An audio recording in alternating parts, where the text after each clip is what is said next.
This mess started a few days ago. On its way back to Earth, a space shuttle suddenly explodes and its pieces scatter across many states in the USA. Soon all media outlets are covering the news, saying it's a sign of alien invasion. Most people become terrified and hesitate to touch the debris, but there are still lots of opportunists that sell what they can salvage on eBay. Tucker, head of the Center for Disease Control, arrives at one of the crash sites for inspection and learns that a piece of debris is laced with a mysterious organism that has the ability to withstand enormous levels of radiation. The organism can also multiply at a rapid rate, implying that it is from another planet. On his way out, Tucker but he doesn't think much of it and leaves. Later that evening, Tucker goes home, only to find his dog growling at him before ignoring him for no reason. When he goes to bed, Tucker's body starts sweating profusely and experiences an intense cellular condensation on the face, as if something has taken over him. Meanwhile, Tucker's ex-wife Carol hears her son Oliver screaming because of a nightmare. She immediately rushes to his room to wake him up and stays with him to comfort him for the rest of the night. The next morning, Carol gets a call from Tucker asking to see his son, which is not normal for him. Carol says no and hangs up. Afterward, Carol drops Oliver at school and goes to her office, where she works as a psychiatrist. On her way there, she runs into her best friend Ben, who offers to give her a ride. Ben is a doctor, and he shares with Carol the fact that the government is hiding something serious from them, as all the researchers on the crash site have resigned. Carol is in no mood for politics and complains about Tucker instead, commenting on how he has been acting very strange lately and how he suddenly wants to see their son after being away for 4 years. As soon as she makes it to her office, Carol sees her first patient Wendy. My husband is not my husband. A few days ago, he came to their home and the dog, who usually is a good boy, started growling at him for no reason, and her husband just killed the poor creature without showing any emotion. Carol immediately realizes that something is wrong, but for now, she just prescribes a new medicine for Wendy. In the evening, Carol and her neighbor take their children out for trick-or-treating. When they approach certain house, the family dog starts barking like crazy, and the owner swears it's a good pet the rest of the time. The group tries to leave, but suddenly the dog lunges toward one of the boys and tackles him to the ground. The boy doesn't seem bothered though. In fact, he squeezes the dog's mouth with his bare hands until the owner comes to take the dog away. It's revealed the boy is wounded, but he still keeps a poker face.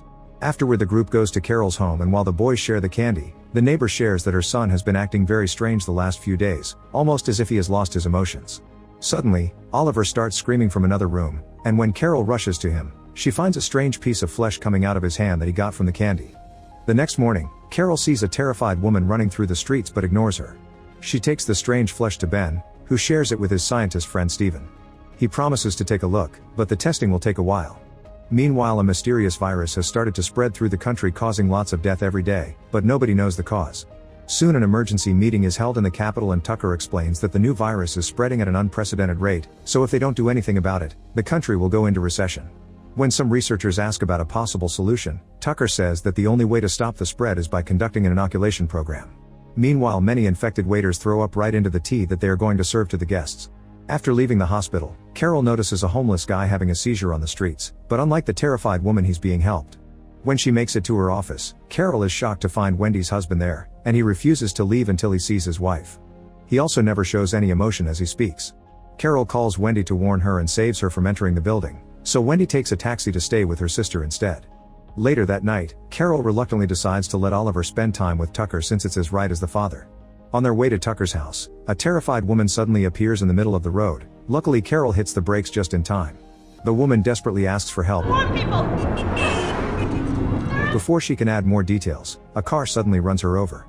Carol notices the driver still keeps a poker face during such a horrible accident, and when the cops arrive at the scene, she immediately wants to testify against him.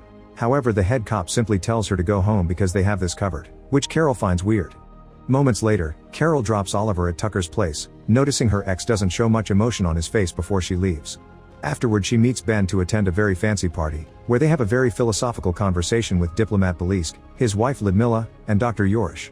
After the party, Ben takes Carol home and tries to kiss her, but Carol soon breaks the kiss because she doesn't want to ruin their friendship. Once inside, Carol sends Oliver a message and suddenly hears someone at the door. She only opens it a bit and finds a man asking questions for the census department, which doesn't make sense at this hour. Carol tries closing the door in his face, but the man puts his hand inside, triggering a struggle between the two of them. At last, Carol wins and locks the door, causing the man to go away. Meanwhile, Oliver gets to play with his friend Jean, who says his father is behaving weirdly, and Oliver thinks the same about his own. When he goes home, Oliver finds Tucker making a special drink for him.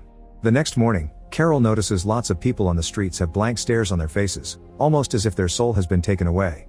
When she reaches her office, she is shocked to learn that all her clients have canceled their appointments for the day.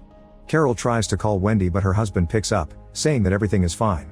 This makes Carol think about all the things she's been seeing and realizes the virus is controlling people. When she begins Googling some information on it, she's suddenly startled by her secretary, who offers some tea. Before she can drink it, Carol gets a call from Ben, who informs her that the test results of the strange skin patch are ready. Carol immediately goes to the lab, where Stephen explains that the skin sample is made up of several molecular spores that take over the human brain during sleep and alter the genetic code, rendering a person unstable. This means that in order to prevent the deadly infection, they are forbidden from sleeping until they find a cure. At that moment, Ludmilla calls Ben to tell him that Yorish has been acting strangely. This causes the trio to immediately rush to his house, and Carol notices the long lines on the streets where people are waiting to get vaccinated against the new virus. When they make it to Yorish's, they find him in bed with his body going through a grotesque transformation. Carol tries taking a picture of him, but suddenly the monster-like man wakes up and attacks her. Ben quickly pushes Yorish away, causing him to drag his body away before vomiting a weird liquid and dying. Afterward, Carol is too worried about her son possibly being exposed to this mess and rushes to Tucker's house to pick up Oliver. When she arrives, she finds Tucker in a meeting with his associates and immediately asks about her son. Tucker says that Oliver is playing at Jean's, but Carol doesn't believe him and starts looking for Oliver around the house. At that moment, the men from the meeting surround Carol, who gets scared and tries to run, but Tucker quickly tackles her to the ground and infects her with his saliva. Fortunately, Carol manages to push him away and runs through the back door to escape. She tries asking the neighbors for help, but they're infected as well. Then she gets to her car, only to find the road blocked on every side and she ends up crashing. When she gets out of her car, she is chased by a group of infected people, so she reaches the main avenue and tries to ask for help. Everyone ignores her, so she decides to enter a subway station. Carol gets on the train and finds it full of passengers with the same vague expressions. At that moment her phone rings and she sees a message from Oliver, who asks her to save him because Tucker has hidden him somewhere. This puts Carol on the edge of a breakdown, and one of the passengers reveals he isn't infected. What? Don't show emotion. Stay calm. Suddenly, a group of infected people enters the wagon, so Carol and the other sane passengers run to the end of the train and close the door. The infected ones press the emergency button to make the train stop before breaking down the door to start infecting the passengers, so Carol opens the back door and jumps off the wagon, escaping by running through the tunnel until she reaches the locker room of a station. There she finds a guard's gun, and when said guard approaches her, she gets too scared and shoots him by accident. Terrified, Carol drops the gun and crosses the station, keeping a poker face to pretend to be infected. When she makes it back to the street, she watches some cops catching the uninfected citizens to force them to take the vaccine, which is actually Tucker's trick to pass the virus to everyone. At that moment an uninfected cop notices the sweat on Carol's face and tells her to go away quickly because the sweat will give her away. Carol starts walking away and bumps into her neighbor, who offers the shot to her. Luckily Carol's acting convinces her that she's already gotten the vaccine. Afterward Carol goes to Tucker's house, only to find it empty. She leaves a message for Oliver before going out again, and she finds a bunch of people watching a couple end things for themselves. Carol makes sure not to react and keeps going until she reaches the Belisk mansion, where Ben and Stephen are still conducting some tests. After a bit of discussion, Ben decides to help Carol find her son while Stephen and his assistant prepare to travel to Fort Detrick in Maryland to find a cure for the virus. They also decide to stay awake, fearing that they might have been infected if they fall asleep. At that moment Belisk comes back and Ludmilla receives him with a hug, but Belisk is infected and worried about potential intruders, so he lets a bunch of guards get inside. Luckily Carol and the others see this on the security cameras and escape through the back door. When they reach the streets, they notice Wendy being forcefully taken away by infected cops. She tries fighting against them, yelling that she slept yet she was still okay, but the cops knock her out anyway. After the group splits, Carol and Ben chat about Wendy's words and deduce that Wendy has somehow developed an immunity to the virus. Then the duo finds a dead cop on the ground, so they steal his car and go to Carol's office, where they begin searching through Wendy's medical profile. Ben finds out that Wendy was suffering from a brain illness called encephalitis, and that's why she's immune. The virus only tends to attack healthy brains so that it can feed and multiply its number.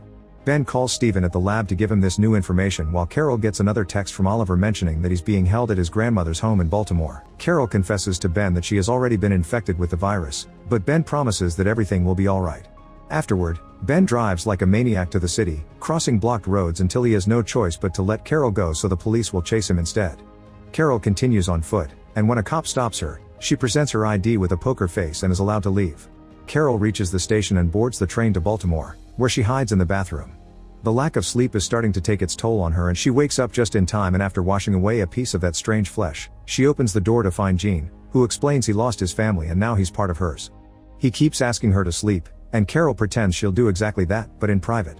Once the train reaches Baltimore, Gene checks on her again and finds her removing more flesh pieces from her body. He comes to escort Carol and Gene to his mother's place, believing Carol's emotionless act. Oliver isn't around, but Carol continues to act around the family, and when she gets a call from Ben, she talks in code pretending it's her secretary. When Tucker finally leaves for work, Carol uses the opportunity to search the house and finally finds Oliver in a room. The two of them hesitate at first, but once Carol says a couple of emotional words to confirm she's fine, they reunite with a hug. Oliver mentions that he's been sleeping every day but still hasn't transformed, and Carol realizes the medications for his sleeping disorder have made him immune. Suddenly Gene catches them red-handed, but Carol easily pushes him away and rushes out with her son. On their way out, Tucker sees them through the window and immediately goes after them, starting a chase through the streets. Oliver finds a broken window in an abandoned warehouse and they hide there, but Tucker comes inside too. While he monologues like a bad villain, Carol tries to sneak to the door, but Tucker catches her from behind and tries to knock her out. Oliver cuts in and hits his dad with a metal tool, so Tucker captures him instead. This gives Carol the chance to hit him on the head and knock him out. Afterward, Carol and Oliver hide inside an empty department store. Carol searches the medicine section and finds an injection, which she shows to Oliver as she explains she wants him to inject her heart with it if she ever falls asleep. Then they go looking for some food and Carol gets a call from Ben, who learns about their location and promises to pick them up soon. While his mother's busy on the call, Oliver slowly approaches a door with blood splattered nearby, but luckily Carol stops him before he can open it. Instead, she goes inside herself and finds multiple people on the ground going through the transformation. The group includes a cop, so Carol very carefully comes closer to take his gun before rushing outside and locking the door, telling Oliver to stay away from it. Hours start to pass while they wait for Ben, and while Oliver sleeps, Carol desperately searches for anything she can use to stay awake, going back to the beginning of the story. Unfortunately, this isn't enough and Carol falls asleep anyway. Eventually, the infected people inside the room wake up and begin hitting the door as they try to get out. The noise wakes Oliver up and he discovers her mother has fallen asleep, so he immediately injects her with a syringe, which wakes her up and cancels the transformation just in time. Then Carol washes the weird flesh off her face and leaves the bathroom to discover Ben has finally arrived. She rushes to hug him, only to realize he's been infected too. Carol backs away as Ben invites Carol to join the new society that will have no crime, hate, or discrimination. A terrified Carol points her gun at him, but Ben still opens the door and lets out all of the other infected people before mentioning that they hate immunity as he points at Oliver. The group tries to capture the child, so Carol begins shooting quickly, killing them one by one.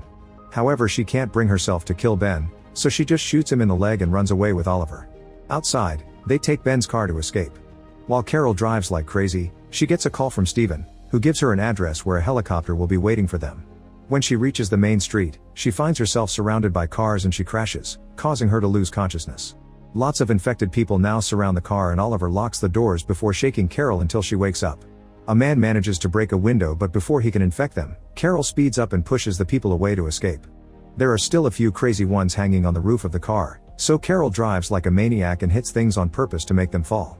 There are also police cars hitting hers until they make her crash, sending the last few attackers flying against a shop window. Luckily, the car is fine and Carol keeps driving while getting directions from Steven through the phone. An affected man throws a Molotov bomb at her car, but Carol still drives with the vehicle on fire. The car crashes against a pillar, so Carol and Oliver go out and run to the elevator, where they're almost reached by the enemy. They hit them and push them away, allowing for the doors to close. The duo finally makes it to the roof, where Steven and his army buddies rescue them in a helicopter. Sometime later, scientists outside the USA have finally created a vaccine, and thanks to it the alien virus has been eradicated from the entire world, allowing life to be normal again. As the main scientist behind the vaccine, Steven explains to the press that the vaccinated people will have no memories of the earlier events. Meanwhile, Carol has adopted Gene and she is now in a relationship with Ben. While the boys leave for school, Ben reads the newspaper and comments on the violent crimes committed by people, which leaves Carol thinking about the aliens' offer of peace. Make sure to subscribe and turn on notifications so you can watch more videos like this. Thanks for watching.